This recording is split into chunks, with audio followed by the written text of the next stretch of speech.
que valga la pena. Bueno, la capacidad de conducción de corriente, hay 4 parámetros principales que afectan el diseño de un cable, de un conductor eléctrico.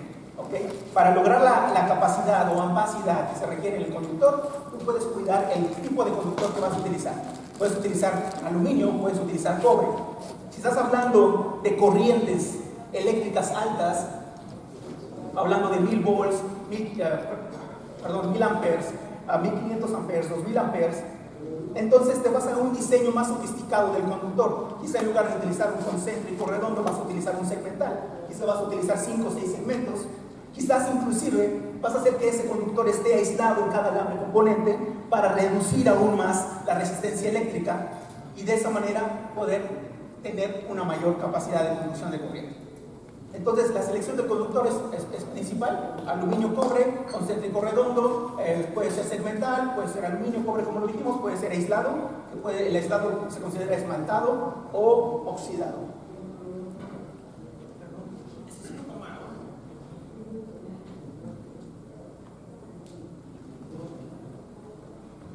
Ese es un elemento básico para el diseño. Otro elemento importante a considerar es la configuración de la instalación.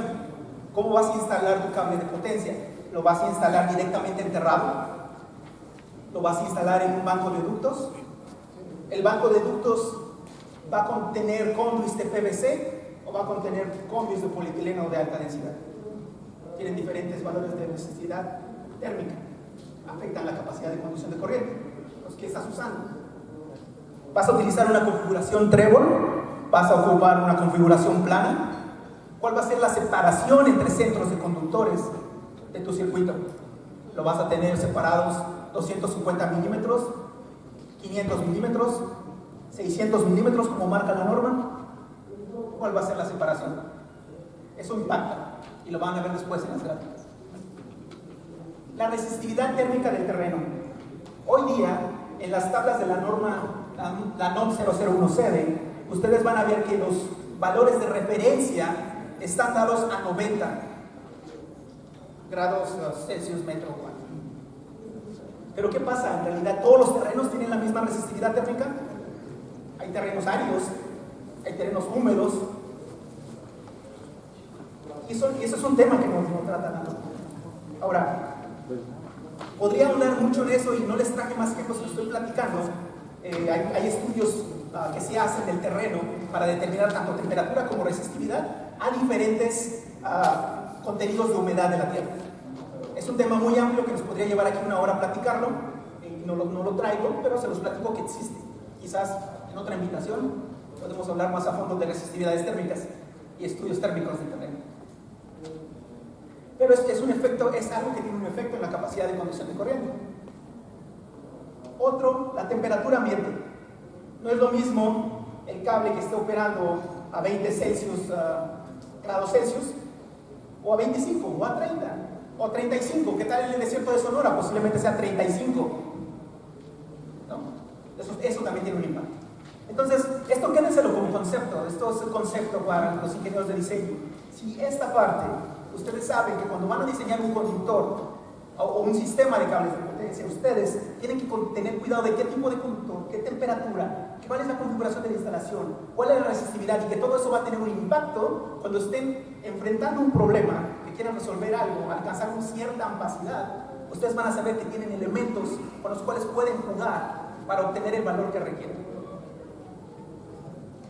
Sé que el formato es tener preguntas al final, pero si gustan en intermedio hacer alguna pregunta, siéntate con toda la libertad. O las pueden dejar apuntar y al final como ustedes gusten. Voy a tratar de hacer las siguientes diapositivas, voy a ser un poco más ágil para tener bastante tiempo con ustedes y poder compartir y hacer un intercambio de una plática técnica, si así lo quieren. Entonces, vamos a entrar un poquito en algunos conceptos. Se los pongo aquí para que se los lleven y los tengan. Lo que les decía, la capacidad de conducción de corriente, nombrada por el término ambacidad, en un sistema de cables subterráneos se define como la capacidad que tiene la instalación para extraer calor del cable. No es un problema de calidad de tensión. no es un problema eléctrico. Lo que queremos es extraer calor del sistema para no dañar el aislamiento de la temperatura máxima de operación para el cual fue diseñado el cable. ¿Y qué queremos? Extraer ese calor y disiparlo libremente. Queremos disiparlo en el alrededor.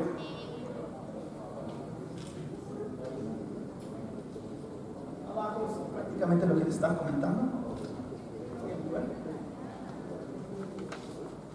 Entonces, la máxima temperatura de operación del cable está en función del daño que puede sufrir el aislamiento a causa de las altas temperaturas de operación. Por ese motivo les traigo unas fotos para que vean de qué estamos hablando. Gente como yo que soy muy visual, este párrafo puede no tener mucho sentido, pero cuando ves qué sucede, en realidad te queda fijo en la mente. Entonces, para hacer este flujo de calor, tenemos que regresar rápidamente en conceptos que vienen de la termodinámica. ¿No? Tenemos tres elementos de flujo de calor, de acuerdo a las leyes de termodinámica. Uno es la conducción, que se va a presentar en las partes alrededor del cable. Otro elemento es la convección, que son los fluidos en movimiento. Para que lo identifiquen en una instalación, imagínense un banco de ductos con un conductor instalado en conduits de PVC. La convección se va a dar en el aire que está dentro de esos ductos, en ese cable. Ese cable tiene contacto con el aire, va a haber un poco de fluido en movimiento y ahí se va a dar la convección. Otro ejemplo podría ser un túnel. Si tienes una instalación en un túnel, gran parte de ese flujo de calor se va a llevar a través de la convección. Y por otro tenemos la radiación, que se va a dar del cable, transferencia de la radiación del cable hacia el ducto. Entonces, concepto básico de la termodinámica: cuando un cuerpo está más caliente que su entorno, va a perder calor hasta que la temperatura de ese cuerpo se equilibre con el medio. Eso es importante, son conceptos básicos y se los pongo aquí porque es importante para entender el problema de transferencia de calor en cable. Aquí es una imagen que tomé en un documento técnico del software Cinca.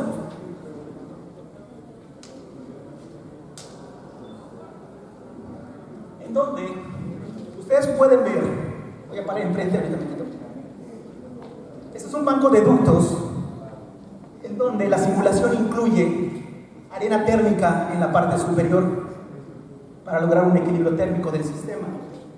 Ustedes se van a dar cuenta que el nivel de los conduits, estos puntos blancos representan los conductores eléctricos. Tenemos dos camas, dos circuitos, configuración plana. Y se van a dar cuenta que al punto donde está el conductor hay un color rojo más intenso. Esto es porque este conductor en esta parte está operando a su temperatura de operación, que puede ser 90 grados Celsius o que puede ser más, depende del aislamiento y depende del nivel de tensión. Entonces, en este caso, ustedes pueden ver que está en 90, pero conforme ustedes van diseñando el sistema térmico, van a ver cómo esa temperatura va disminuyendo, se está equilibrando, está perdiendo calor, se está equilibrando con su entorno. Eso es lo que quiero que vean aquí.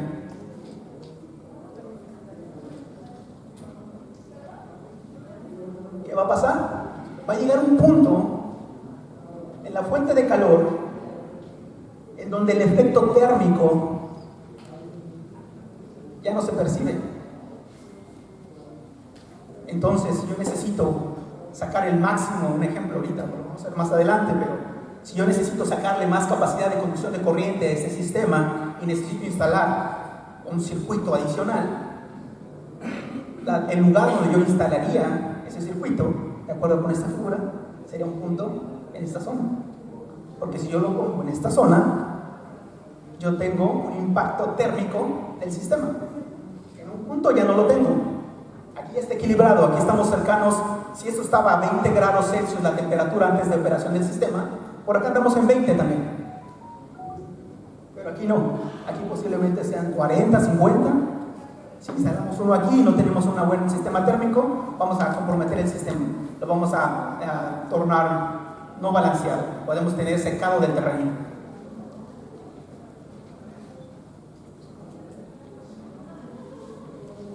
En un cable de potencia, sea media tensión, alta tensión, extra alta tensión, existen elementos en el cable que representan fuentes de calor. Los componentes metálicos que están listados aquí producen calor. El núcleo del conductor, o los conductores, si es un conductor triplex. Las pantallas metálicas, que pueden ser barreras contra la penetración radial de agua, o contra impacto, una barrera metálica contra impacto. Pueden ser los neutros concéntricos, las armaduras, en caso de que sea un cable armado para un sistema submarino, digamos, o para otra aplicación. Los ductos, algunas aplicaciones requieren ductos de acero en una técnica que se conoce como jack and bore. ¿Me ayudan cuál es el nombre en español? Jack and bore, ¿se acuerdan, mis amigos? ¿No? Bueno, hay algunas técnicas donde requieres pasar porque hay una calle, hay un puente, hay algo y tienes que pasar y haces una técnica donde es una perforación horizontal.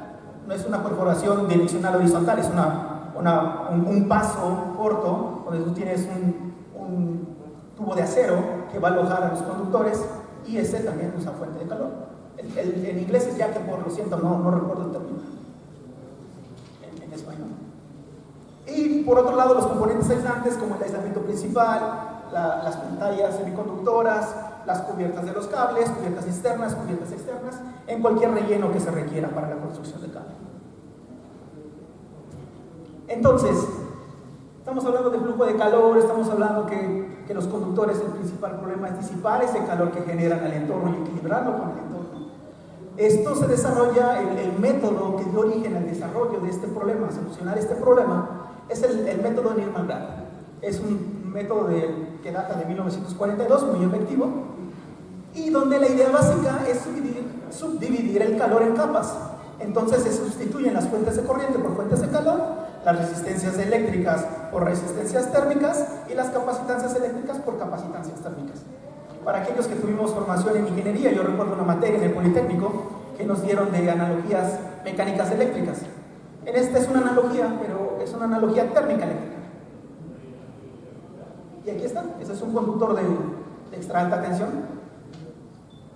Ustedes pueden ver, tenemos el conductor, vamos a tener pérdidas debido al efecto Joule y cuadrada R, que van a ser dependientes de la frecuencia y de la temperatura.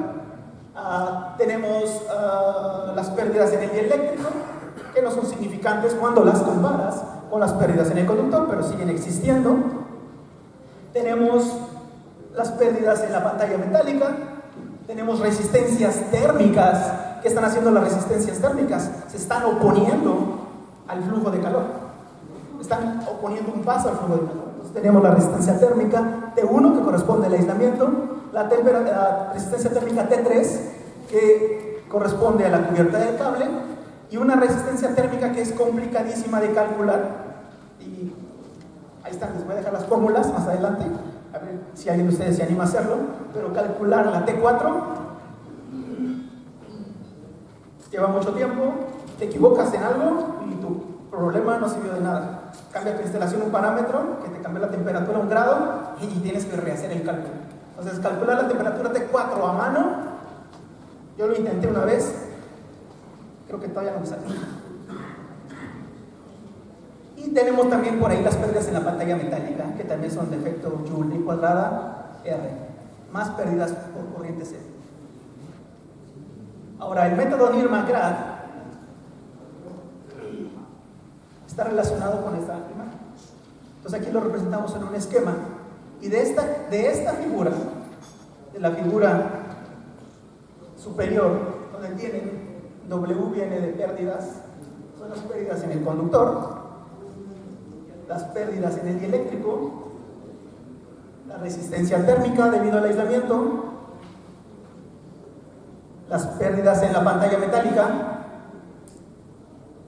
pérdidas en la armadura, si existe la armadura en el cable, la T3, que es la resistencia térmica de la pantalla de la chaqueta o de la cubierta exterior, y la T4, que representa el entorno. El entorno es banco de ductos, el terreno, la configuración, etc. Entonces, lo que se trata, el desarrollo, la solución de este problema, es de una temperatura T0 que es la temperatura ambiente, ¿cuál es el incremento de temperatura debido a todos estos elementos en el sistema? Va a haber una delta T.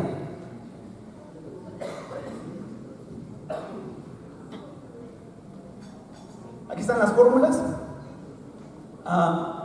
sustituyendo algunos valores para la pantalla, la armadura y el conductor. Sustituimos en la ecuación 4, que es esta, y obtenemos la fórmula para calcular la capacidad de conducción de corriente. Esta es la fórmula, de acuerdo al método Newman. Las siguientes diapositivas, vamos a ir un poco más rápido para que no los aburra mucho. Básicamente definen las ecuaciones para calcular la R, la T1, el factor de pérdidas lambda 1, el factor de pérdidas lambda 2, la resistencia térmica T4, T3, T4 y por ahí las pérdidas en el eléctrico. Son las fórmulas, se las voy a dejar en la presentación. Para los más osados que quieran desarrollar un problema a mano, van a tener información. Porque yo recuerdo, cuando yo ingresé, una anécdota rápido, cuando yo pasé de normalización al área de cables, el primer trabajo que me asignaron fue hacerle un cálculo de capacidad de conducción de corriente a un cliente de un parque eólico. Y yo fui con todos mis amigos y les dije, ¿cómo calculo esto? Y me mandaron un manual de un fabricante. No puedo decir el fabricante, pero algo así. Me mandaron el manual, revisé el manual, no hice nada, no pude calcular nada. Lo único que pude calcular fue la corriente de cortocircuito de la pantalla del neutro concéntrico gracias a los apuntes del ingeniero Gulmaro Sánchez. Cuando lo logré dije, ya. Cuando empecé a desarrollar el cálculo de ampacidad y no había fórmulas, no había desarrollos, no había nada, no explicaba nada de esto, yo me quedé que esto no se soluciona a mano, debe de haber un software. Gracias a Dios, y con el software agarré una prueba, bien contento, dije, ya lo logramos, voy a hacer el desarrollo, hice mi modelo, le di resolver y me decían, llama a CIMA International, porque está bloqueado. Ese proyecto estaba quemado, teníamos los cálculos de 2 a 3 meses, y me decían que yo tenía que entregarlos porque un amigo de la competencia, que se llama José Luis Ramírez Salas, siempre les entregaba los cálculos. Y ellos esperaban que nosotros se los entregáramos también. Entonces, aquí están las fórmulas, señores, que les sirva un poco de guía para aquellos que empiezan en este tema. Espero que sirva un poco. De todas maneras está la referencia a la norma, de IS 60-287, ahí está todo, aquí está resumido, ya está mucho más. Entonces, las capas internas del cable pueden considerarse como geometrías tubulares. La expresión siguiente se utiliza para las resistencias térmicas que tienen geometría tubular. ¿Ok? Y esta aplica, ya me pasé, ¿verdad? Porque ya tan lejos, no sé si está bien. Entonces, esta aplica prácticamente para la T1, T2 y T3, porque T1, T2 y T3 corresponden a el cable, es una geometría tubular. T1, el aislamiento. T2 no existe aquí porque no hay armadura. Y T3, la cubierta exterior.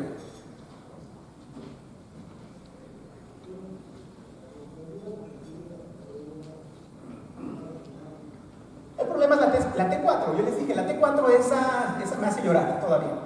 Entonces, la resistencia térmica externa del cable T4 se calcula asumiendo que la superficie sobre la Tierra en las vecindajes de la instalación del cable es isotérmica. No hay un cambio de temperatura mayor, se considera isotérmica. Después existe una forma práctica que se utiliza en el cálculo de esas resistencias térmicas. Uno es conocido como el método de imagen. Sin embargo, ese método de imagen no aplica para todas las instalaciones, solamente para casos muy específicos como cables directamente enterrados. Hay configuraciones muy complicadas que no va a aplicar la técnica de imagen. ¿Ok? Entonces, existe en la norma, hay una norma de la ISE, y existen cables para carga balanceada, desbalanceada, cables que están en contacto entre ellos, cables que no están en contacto entre ellos. Puede ser que ustedes, si estamos hablando de media tensión, la práctica puede ser meter los 3 conductores en un solo conduit, pero si estamos hablando de alta tensión, puede ser que uses un conductor por conduit. Entonces, hay diferencia, el cable está en contacto o no está en contacto. Entonces, cuando no existe una forma práctica de resolver la T4, entonces necesitamos desarrollarlo con elementos finitos. Y ahí es donde los softwares tomando un papel importante.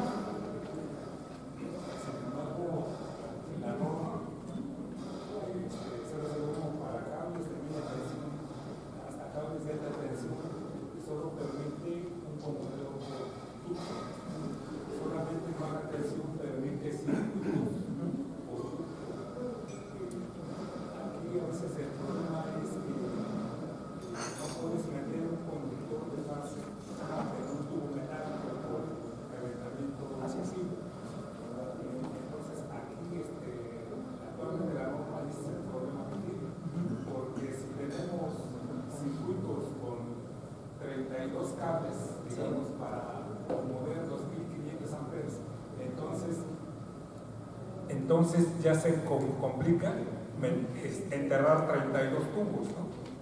Entonces aquí en México la norma no lo permite, ¿no? Meter circuitos de cables de media tensión y circuitos de cable de alta tensión en un solo conducto. Por favor tomen nota, si no, no va a pasar la verificación de su instalación aquí en México. Gracias, ingeniero.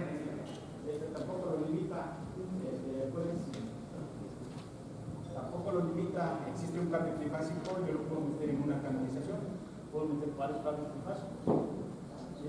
No está limitado. Que no aparece una tabla de capacidad de conducción no indica que no se permita en México. Pemex es lo más común que hace.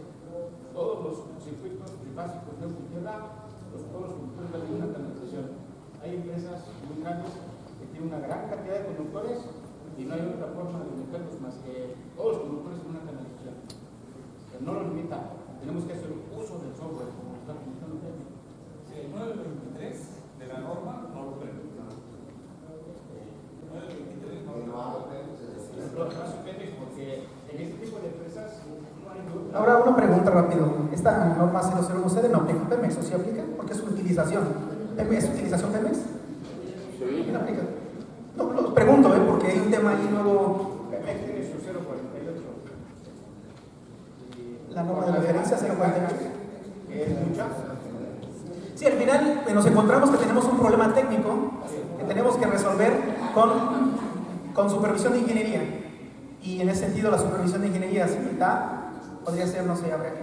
El 315 lo permite, yo puedo hacer uso de la fórmula, se puede con la fórmula, y no habrá manera de rechazo, manera de activación, demostrando que estoy ocupando los valores de capacidad de conducción de acuerdo a la fórmula. Lo que dices es cierto, ¿no? La misma ley federal sobre metodología y normalización establece que si existe un método alternativo que te da las mismas características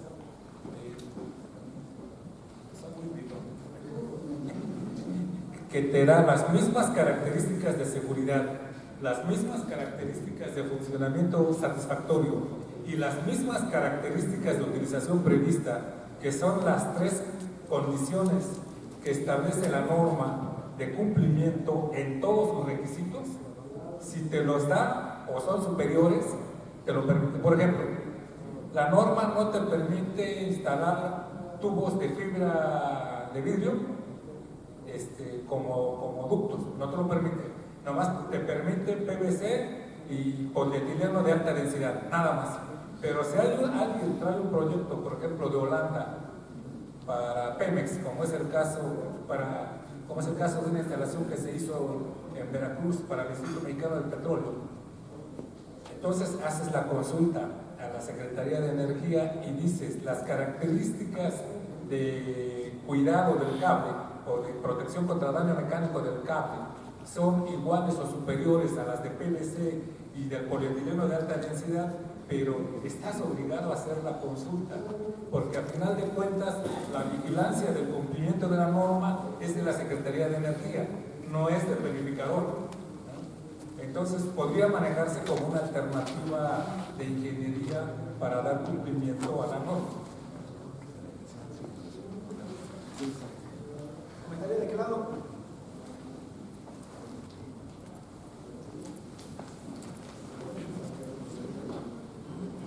¿Qué tal? Buenos días. Dos comentarios. El primer comentario es, en efecto, Pemex es utilización. Ok. ¿Sí? Las únicas actividades que no son utilización sería generación, transmisión, distribución y algunas específicas que menciona la norma de instalaciones eléctricas, como son las minas, que es donde la aplicación no es obligatoria, pero Pemex es utilización. Segunda, la NRF 048, que se sigue utilizando en Pemex y que es un documento bastante bueno, cuya última modificación muchos de los que estamos aquí participamos, dejó de tener vigencia a partir de la reforma energética.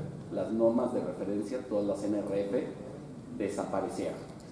Y adicionalmente, a diferencia del caso de CFE, donde sigue existiendo un LAPEM y una gerencia de normalización, en el caso de Pemex la gerencia de normalización desapareció. Entonces es un documento que sigue estando ahí, pero que no va a tener mantenimiento hasta que exista, pues digamos, una nueva, digamos, ente o institución que tome el documento y lo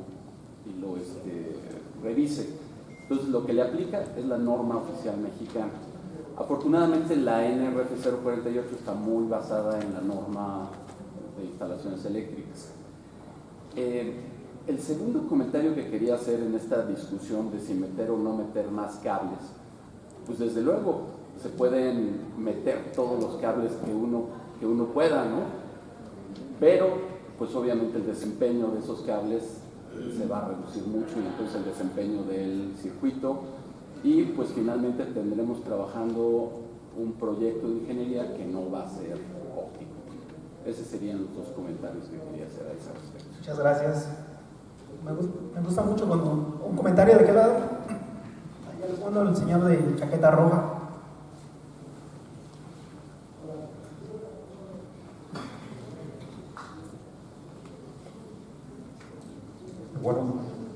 Buenos días. Bueno, mi comentario es acerca de este método. Aplica para el cable submarino porque me llamó la atención en la fórmula.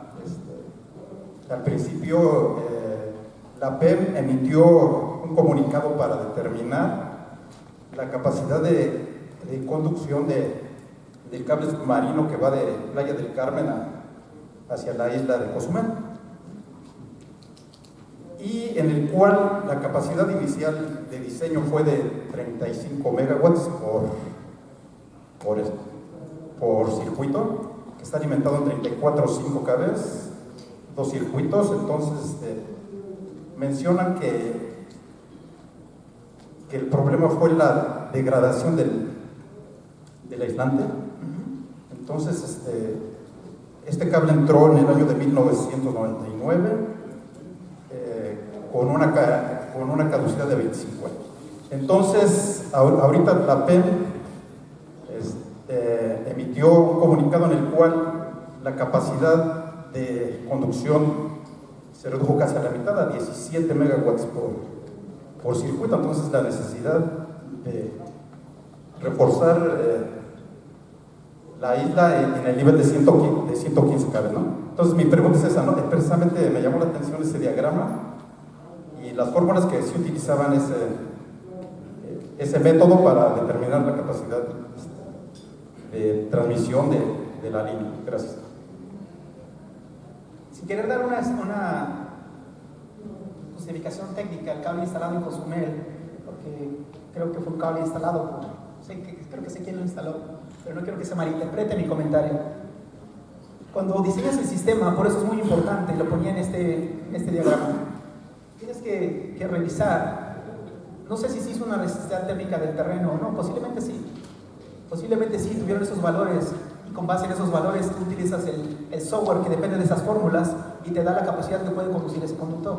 Pero si se hizo un estudio de tierras de resistencias térmicas del conductor adecuado y se utilizó, no debería haber problema, pero hay veces que no se hace. He notado en México, yo en mi tiempo que estuve en México, no recuerdo haber visto jamás unas curvas de resistividades térmicas en función de la humedad del terreno. No recuerdo jamás. Trabajé en media tensión mucho tiempo apoyando con cálculos eléctricos. Yo no recuerdo jamás haber recibido un reporte para poder yo, con base en ese reporte, alimentar el software y dar el valor, porque sí lo considera las fórmulas. Entonces no lo recuerdo aquí. Ahora que estoy en Estados Unidos, llevo en Estados Unidos desde el 2013, para cada proyecto recibo ese reporte. Claro, ahora me dedico a alta y extra alta tensión, no es media tensión, pero aún así son similares los sistemas. Llevan las mismas, la parte teórica, conceptual es la misma, simplemente que hablas de corrientes mucho mayores. Otro caso, la configuración de la instalación, hay cierta configuración. Normalmente los cables submarinos traen una armadura. Esa armadura se debe de considerar las pérdidas de la armadura, va a haber pérdidas en esa armadura y esas se deben de cuantificar para eliminarlas de la capacidad de conducción del conductor central. Entonces, la verdad, contestando sí, la fórmula sirve también y hay otras normas, consideraciones, pero por eso es importante en un diseño, en un proyecto eléctrico de diseño de cables de potencia, sea media, alta, extra alta tensión. Les puse esta parte, se pueden guiar, tienen que revisar cómo está la temperatura ambiente, cómo es la configuración de la instalación, cómo está la resistividad térmica y qué tipo de conductor puede usar, cuáles son las opciones en el mercado. Y puede pasar lo mismo con este nuevo cable que van a construir si no hacen ese estudio que comentan.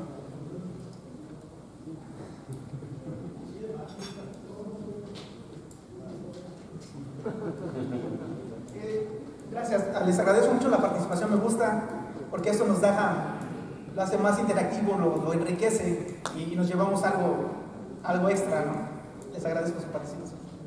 Las tablas 3.10.60 de la norma, que se referencia a cables aislados subterráneos, sí te maneja una resistividad, pero te la maneja constante, que es 20 watts sobre centímetro. 90 watts. Si 20 debe ser la temperatura ambiente. 20 debe ser la temperatura ambiente. Pero esa resistividad térmica es aceptable o es baja. Cambia dependiendo del terreno. No es lo mismo tener un terreno arenoso, un terreno arcilloso, un terreno fangoso. Todos tienen diferentes resistividades térmicas porque tienen también diferentes contenidos de humedad. Y también tiene que ver con la tierra en sí, qué tan compactada está. Hay veces que el terreno es rocoso. Un terreno rocoso tiene una resistividad térmica muy alta, porque la transferencia de calor, hay mucho aire a nivel más microscópico, hay mucho aire en el terreno, no hay contacto para que esa conducción se dé, ese flujo de calor se dé. Entonces depende. Ese valor de la resistencia térmica del terreno se lo debemos de dejar al constructor. El constructor, así como lo hacen allá, nos debe dar ese valor. Yo les puedo comentar que en un tramo de 1 kilómetro podemos obtener 5 o más valores de resistencia del terreno, resistencia térmica. Entonces, si el cliente me dice, oye, ya tuve 7, tú dime, dice, pero de esos 7, ¿cuál vas a tomar para el cálculo? Yo te tomaría el más crítico. O sea, el más crítico de esos 7 que tomaste tú en la obra civil, con ese me lo das, yo hago el cálculo con el valor que tú me proporcionaste. O sea, esa responsabilidad es del constructor. Nosotros lo vamos a apoyar en el cálculo, como bien dice Jaime, pero debemos de delegar ese dato al constructor, porque si yo con tal de venderle un cable invento un valor que tomas de la tabla, voy a quedar corto en muchas ocasiones. El constructor debe de tomar la responsabilidad de él. Hay empresas, no sé si existen en México, hay empresas en Estados Unidos, se llama Geotherm. Ellos hacen ese estudio, son muy conocidos y los utilizan para todo esto. Y normalmente el constructor de obra civil subcontrata a esta empresa, ellos van y toman muestras a lo largo de la planeación de la ruta del circuito. Y no solamente lo toman a diferentes profundidades. Puede ser 1 metro, 2 metros, 3 metros, 5 metros, 10 metros, dependiendo qué tipo, cómo va a ser la instalación. Hay ocasiones en que requieres cruzar autopistas y vas a hacer una perforación direccional dirigida y se va a ir a una profundidad quizá de 10, 15 metros. Entonces la resistencia térmica a 15 metros también va a ser distinta. Entonces ese valor de 90 es un valor que a lo mejor alguien tomó para una cierta área y dijeron vamos a usarlo. Pero decir que es un valor seguro, como ingenieros cableros no lo podemos decir. Así, si me preguntas, oye, ¿cuál es tu experiencia? Bueno, he visto valores de 0.9, sí, pero en Arizona uno de mis clientes es Arizona Public Service, y ellos utilizan 3% de contenido de humedad y un valor de 1.35, por ejemplo. Y ese 1.35 al 3%, a veces llega a 1.65 inclusive, al 3%, depende de la zona. Eso, más la temperatura del terreno que ellos consideran que es 35 grados Celsius, no va a ser el mismo cable que vas a instalar, por ejemplo, en Chicago, al que vas a instalar en Arizona.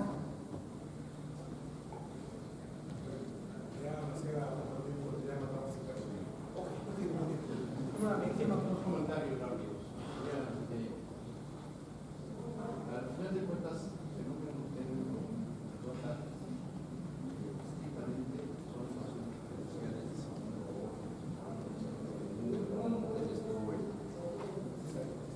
dependiendo de cómo modeles o a qué grado de precisión quieres llegar en el modelo. Para aplicar el método de elementos finitos implicaría que tú tienes que plantear una ecuación diferencial parcial para la difusión del calor. Eso ya sería para ver incluso análisis a diferentes frecuencias caloríficas. Para la cuestión, digamos, estricta, ese problema, digamos, necesitarías muchos parámetros, necesitarías incluso las temperaturas que tú usaste en tu diagrama, las mutuas que hay entre, por ejemplo, entre el conductor y el terreno, entre el conductor y la camisa. O sea, hay elementos técnicos que te forman una matriz. Ahora, eso lo ves, si lo ves unidimensional, si lo ves tridimensional, entonces tendrías que aplicar el método de dimensión para resolver la difusión de calor transversal, longitudinal y espacial, o sea, en 3 dimensiones. Ese es mi primer comentario. Yo no creo que podamos llegar para aspectos de opacidad a ese nivel, o sea, a no ser que podamos científicos. Por otro lado, los parámetros del terreno tienes los elementos necesarios. Aquí en México tenemos mejores geofísicos que en Estados Unidos para que te calculen la resistividad del terreno en las 3 dimensiones donde van a estar. Esos datos los tiene México con los geofísicos que trabajan aquí a nivel de toda la República. Yo respeto que hagan los mexicanos, pero en ese sentido México tiene un liderazgo en la cuestión de geofísica a nivel mundial. Y además en nuestro terreno, no en Estados Unidos. Hay que usarlos. Es como comentario. No se bien, hay que usarlos. Si los tenemos, hay que usarlos. Vamos a avanzar.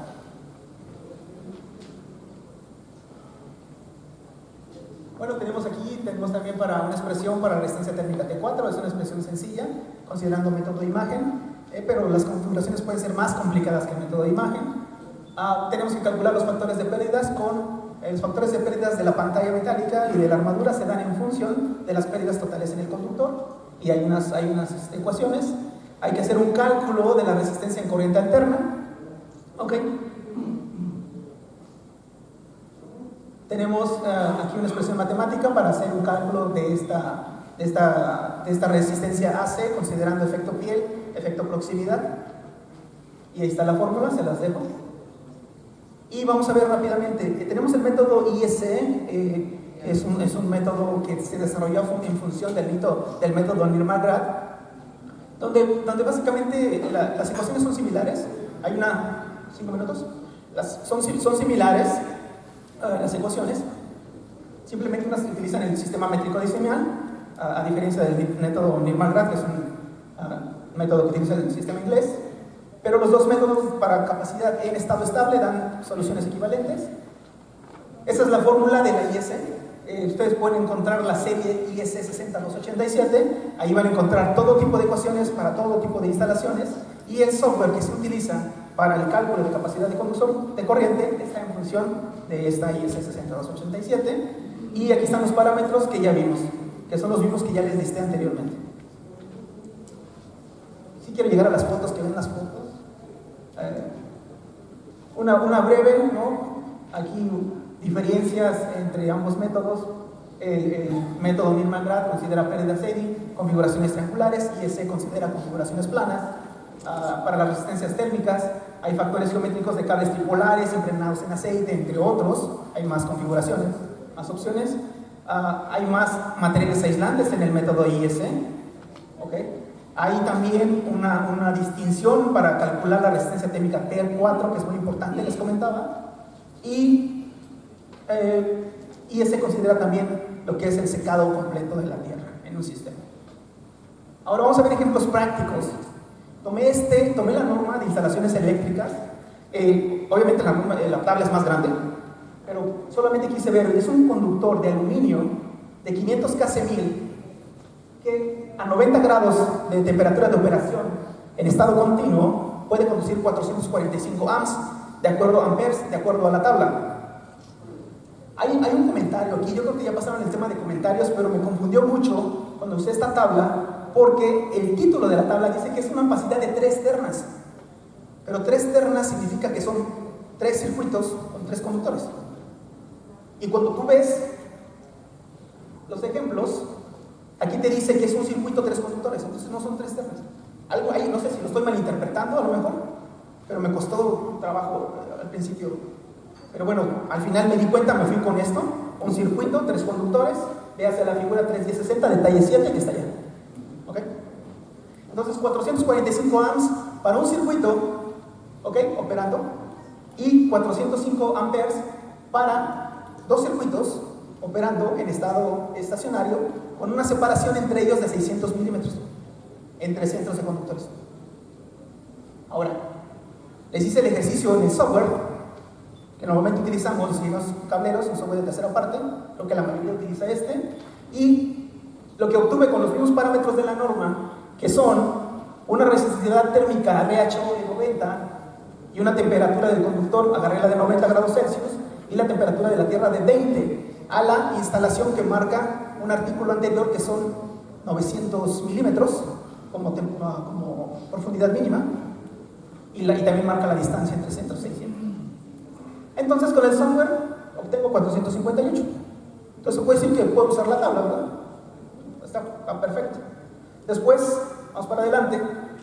Esta es la difusión de calor del sistema, usando el software. Aquí pueden ver cómo la temperatura se va disminuyendo a cierta distancia del centro de la fuente de calor. Entonces esto viene del mismo software, lo pueden obtener del software.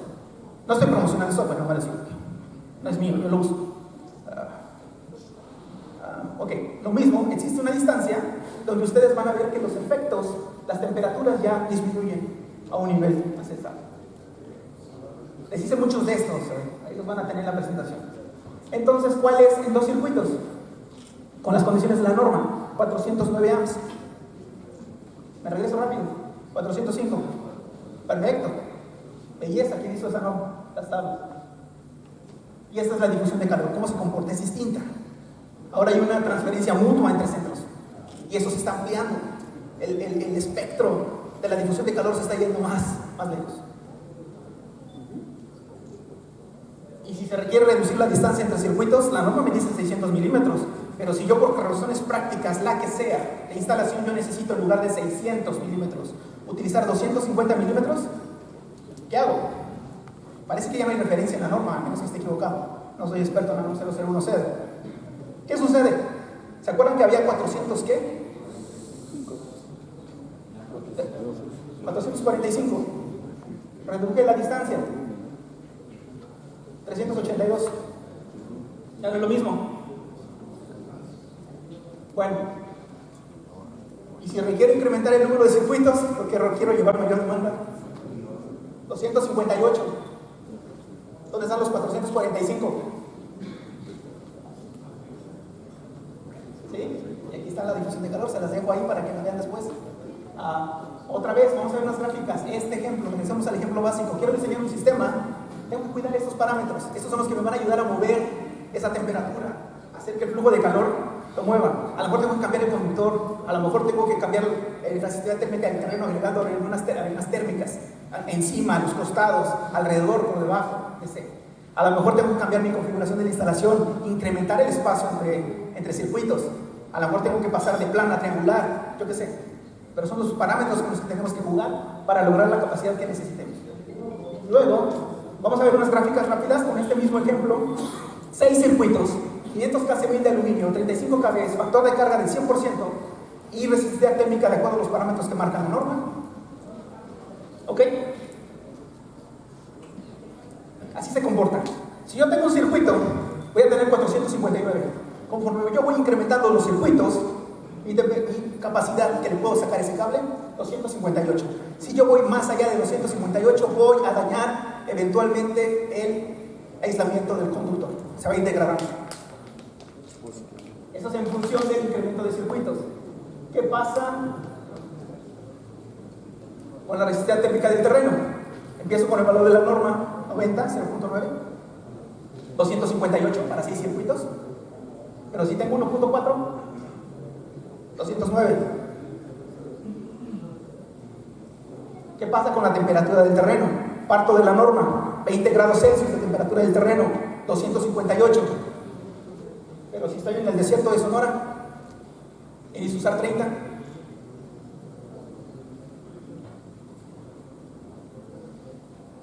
Con separación entre circuitos. Tomo cercano al valor de la norma dice 600, yo utilicé 500. Si yo me acerco, lo disminuyo. Si yo me alejo, lo incremento. Sección del conductor. Si yo utilizo el 500 hace 1000, voy a obtener los 58. Si utilizo un conductor de sección menor, 165, puede ser un 4 ceros. Si cambio aquí a cobre, voy a obtener más. ¿Ok? Si incremento la sección a 1000 hace 1000, voy a obtener más. Conclusiones, pero antes de las conclusiones, ¿puedes poner las imágenes? Tenemos 5 minutos, señores. Hay imágenes. Tenemos tiempo para que vea las conclusiones. No, pero voy a regresar a las conclusiones. Sí. No, si regreso a las conclusiones, van a poner unas imágenes rápido. Ingeniero, ¿van a poner unas imágenes rápido? Sí. Pásale. Esa es la realidad, ¿eh? Esa es la realidad, más allá de la teoría. Esto no fue una falla por un cortocircuito. Una degradación en el tiempo del aislamiento debido a las altas temperaturas de operación en el conductor. El conductor te va a llevar la capacidad de conducción de corriente que tú le pidas, pero la capacidad de conducción de corriente no puede exceder el punto en donde se daña el aislamiento del conductor.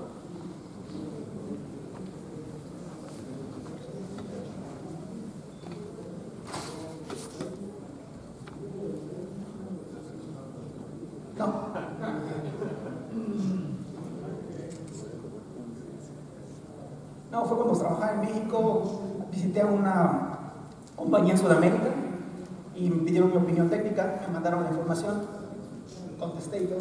Vean, carbonizado. Otra falla.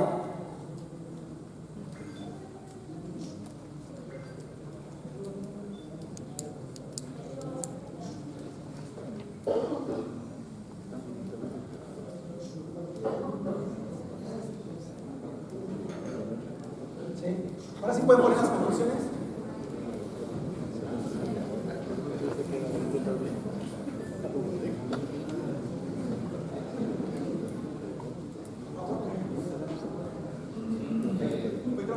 En lo que ponen las conclusiones y dando tiempo.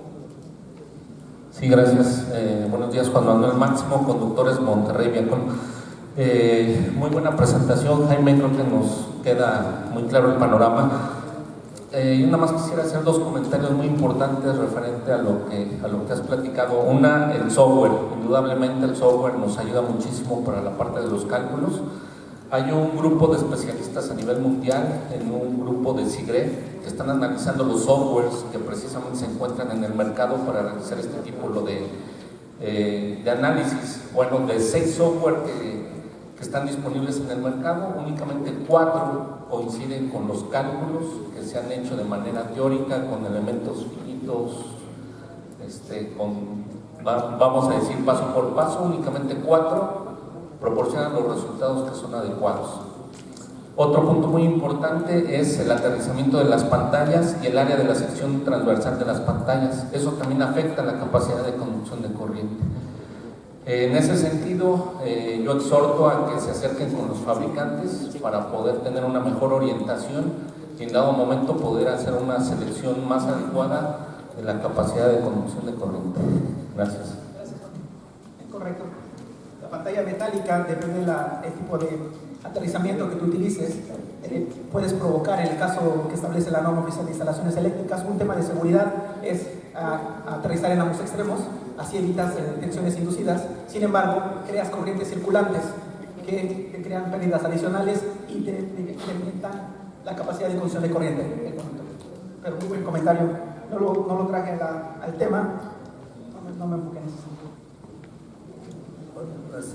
Bueno, también la norma requisita la tensión máxima de pantallas con respecto a tierra. Y entonces, tal suerte que hay que ir aterrizando la pantalla a determinado tiempo para que no se dé los 12 volts máximos. 50 volts entre pantalla y tierra. Entonces, también eso es muy importante para cuidar la instalación de los conductores de potencia. Muy bien.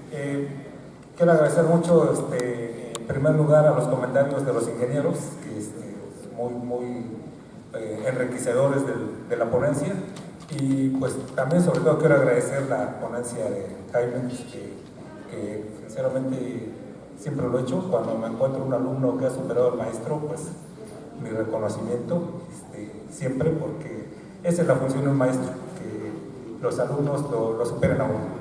Y si eso está conseguido, pues es el éxito completo como maestro, ¿no?